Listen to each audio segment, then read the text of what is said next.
For a long time, I've warned property investors of the dangers of buying in mining towns. Mining towns can be very alluring for investors. They hold out the prospect of windfall capital gains and high rental returns sufficient to provide positive cash flow investments. Of all the locations around Australia, the ones with the highest capital growth rates and the highest rental returns as well are all mining towns, or towns which exist to service the resources sector. So it's easy to be seduced by the mining towns. But mining towns sit at the high risk end of the property investment spectrum. Mining towns are one industry towns. Some of them are one company towns where employment depends on a single mine or a single mining company. This makes them vulnerable to economic upheaval. We saw that when the so-called global financial crisis struck in 2008. Around Australia, boom towns very quickly turned into no-go zones. Vacancies in some mining towns went from near zero to double digits in a matter of months, as mines were downsized or closed altogether. This meant that rents dropped sharply, and as a consequence, property values fell. And these are the inherent risks of buying in mining towns. The flip side is exceptional capital gains and excellent rental returns when the resources sector is pumping, as it is right now.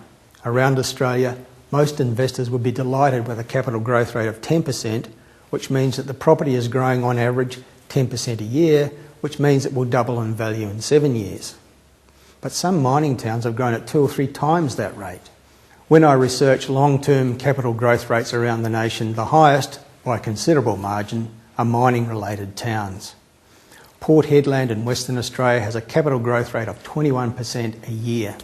That's the average annual rise in house prices over the past 10 years. And that means values are doubling every 3 years or so. Neighbouring South Hedland has averaged 23% a year. Dysart in Queensland has a capital growth rate of 30% a year. And that means values are doubling every 2 or 3 years. And that's an extraordinary growth rate. But it's not the best in Australia.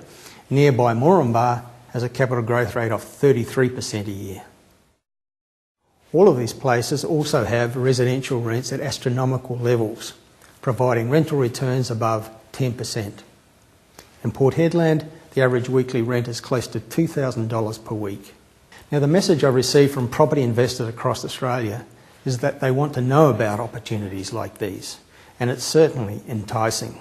So, in response to that demand, after resisting for 6 years, I've created a Top 10 Mining Towns Hotspots report. And it's proving one of our most popular reports that we've ever produced. But please, if you're determined to buy in mining towns, be aware of the risks. Those high rents and those high house values may not be sustainable if the resources sector eventually hits a slump sometime in the future.